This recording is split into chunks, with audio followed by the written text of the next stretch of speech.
So let's start with our usual one, the treasury bonds, because that's always something which we should always talk about, given that this is a market we all play in. This week's results, as they happened, there are two lessons which we pick up in this week's results, especially as we go into the auction next in 2 weeks' time, the 25-year bond, the 15-year bond, and the 5-year bond. One of the things I am observing is, and it has been happening in the back end, but Bank of Uganda and the government are doing their absolute best to make sure interest rates come down. They are yet to find a way, but they are doing whatever they can to push the interest rates down. Now, one of the ways they are trying to do that is every time they get an opportunity to reject as much bids as possible, they end up doing exactly that.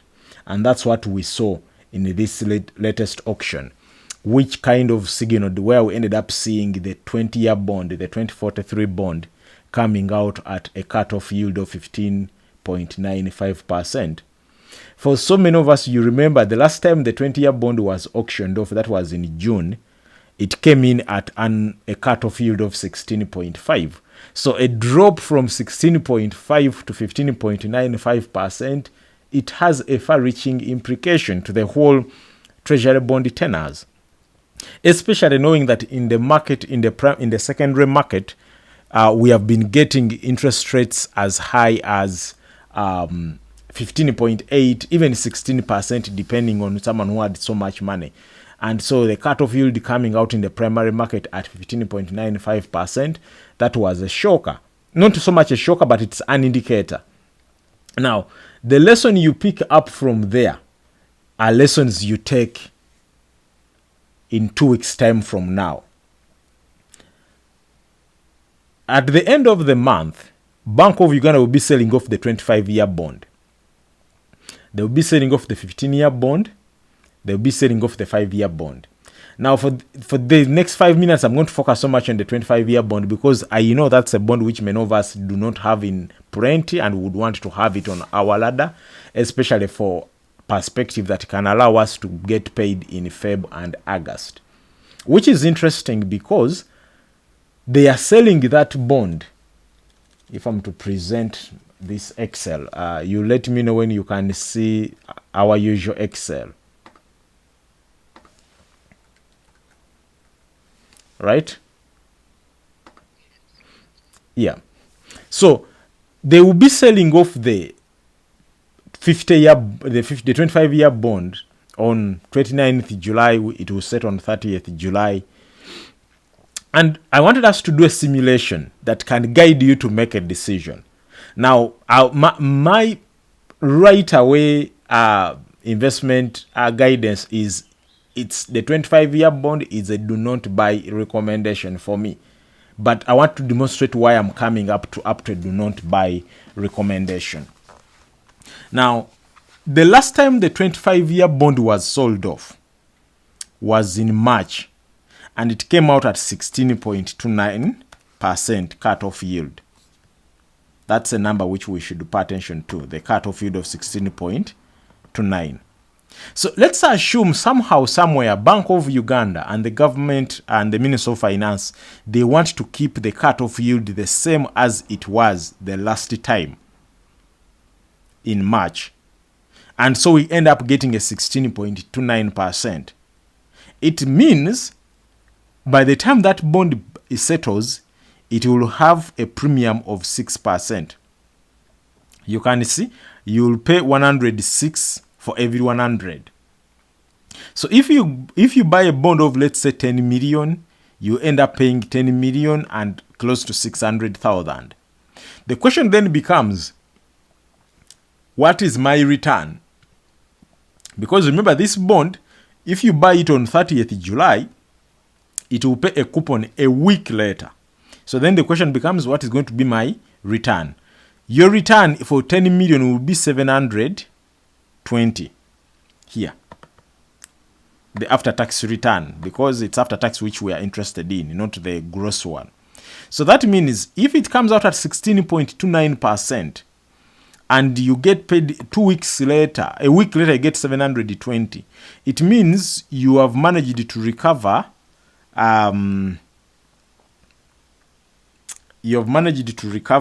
let's see,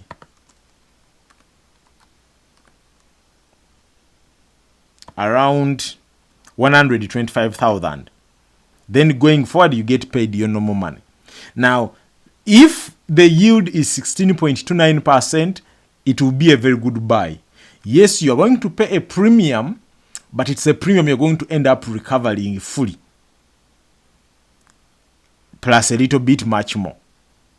I hope that makes sense, that you're going to end up paying a premium of 6%, but your net return a week later is 7.2, so you are technically you have got a discount. Actually, you have got a discount because the cutoff yield is higher than the coupon rate. However, that is I'm using the benchmark of the last time this bond was sold off, when it came in at 16.29%. What might happen? There is a possibility that the cutoff yield might be higher or might be lower. Let's use 3 scenarios. In the last 3 months, the best cutoff yield we have seen on the primary market has been 16.5%. 16.5% came in June for the 20-year bond. So there is a possibility that this 25-year bond might push its luck and come out at a cutoff yield of 16.5. So if it comes out at a cutoff yield of 16.5, you will still pay a premium of around 5%, but you will recover that money plus a little bit more in 1 week later, and then you go forward with the payment. Or there is a possibility that the bank is deliberately pushing for a lower yield, especially in July, where they have sold 3 treasury bonds, 3 treasury auctions. We had one on July 1st, we had one on July 15th, we're going to have one on July 30th. So the question is going to be, how much do they need the money? And if they don't need so much money, the government doesn't need so much money, will they reject so much money to push the yield down? What if they push this yield to around 16%? Right? And these are all scenarios that you have to pay attention to. So let's assume it comes out at 16%, which means for 10 million, you pay a premium of close to 8% or 768. Now, a week, because you are going to get 700, you're going to pay more than 720K, which means the net income you will earn a week later will be so low to recover the premium you would have paid. That means it will take you the second payment in Feb for you to recover your actual full premium. Realistically speaking, you would have paid for withholding tax. Some of that money would have been withholding tax. So the question then becomes, and as you make a decision, I'm going to pause to see what people think. There is a possibility. I do not see the yield going below 16%, but even let's say even is 15.95%. It's almost the same as 16. Now, my prediction is I don't see the yield, the cutoff yield in the 25-year bond going below 15.95%. But I also do not see it going above 16.5%. So that means the yield will be between that, which makes it so that the premium will be between 5% to 8%. Any premium that is below 7% is good, because you recover the money a week later.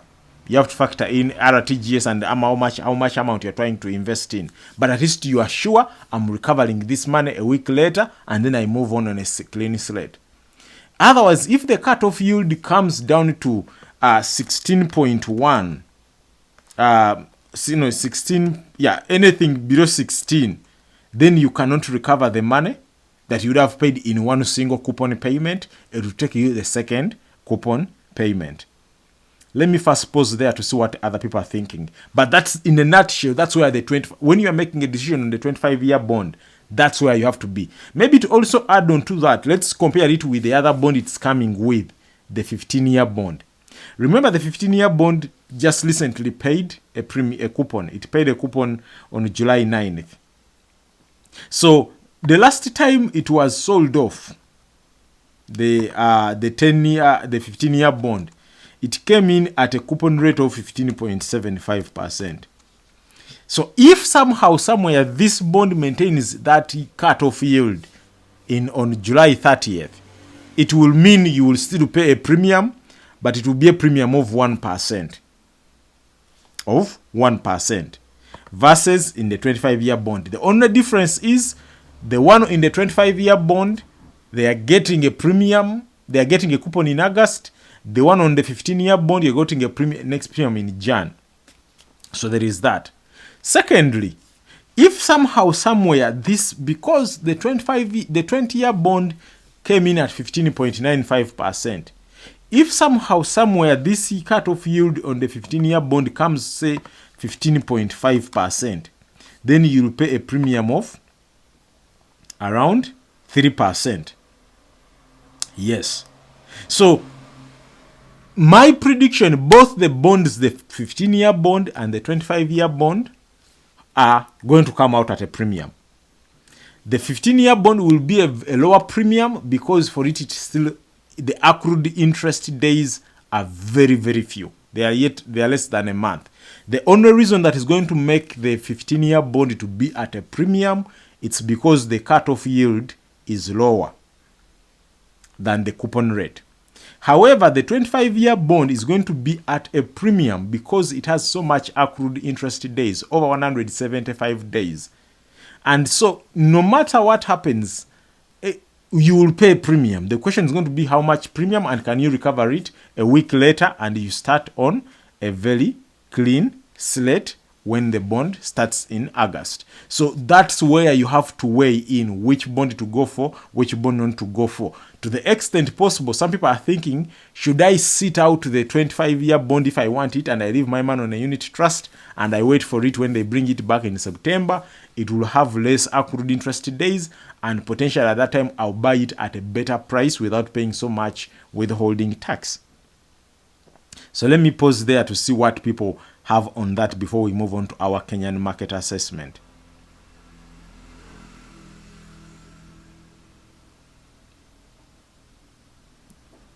Any question? Of course, that's why it's an auction. What makes it an auction is to say that you cannot necessarily know what is going to happen. But we are increasingly having more and more data to know how the market is going to be, right? And for me, that's where I want us to focus on. Like every single time we have these assessments, it's for us to say,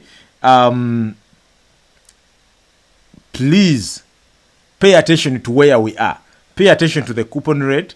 Pay attention to the yield to maturity. Pay attention to all the different yield to maturities of the different bonds that give you a signal on where to be. The 25-year bond will be at a premium. If it comes out at a premium that is less than 7%, you will recover that money. And there I will make it a buy recommendation. Otherwise, if the premium is 7% and above, that means you'd have paid more money than what you're going to recover. And however, let's assume you are to participate in this auction in whatever way or in whatever way form, right? The 25-year bond will have a higher cutoff yield than the 15-year bond. Straight away. It will have the higher cutoff. We have understood how cutoff yields work now. A longer term bond will have a higher cutoff yield than the short term bond. And that is the signal you should pick up right away to be like, you know what? For as long as the cutoff yield is between these two bonds is big enough, long term, the person who is going to buy the 25-year bond is better off, however much premium they're going to pay.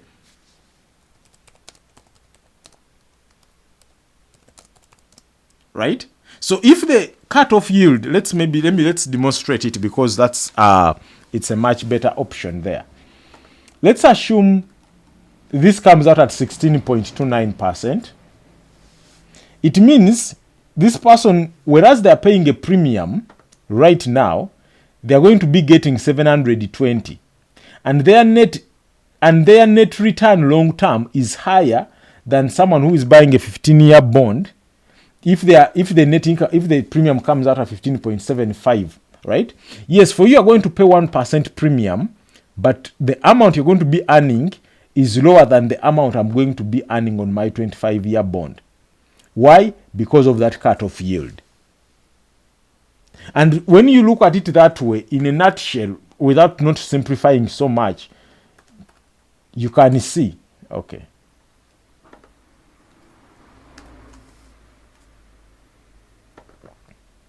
Right? Versus this one, who is going to get it at a lower premium, but their net return is. So even if it were you, which one would you go for? Yes, the one for 15-year bond is going to get at a 1% premium, but they have their net return long term is 14.18%. The person on the 25-year bond, they are going to pay higher premium, but long term their net return is 14.66%. Makes sense? So depending, if your goal is to maximize profit, go for the 25-year bond. If your goal is not to pay as much premium as possible, go for the 15-year bond. Or the option is, if you already have the 15-year bond and you do not want to pay the premium, sit it out, put the money on a unit trust, wait for September.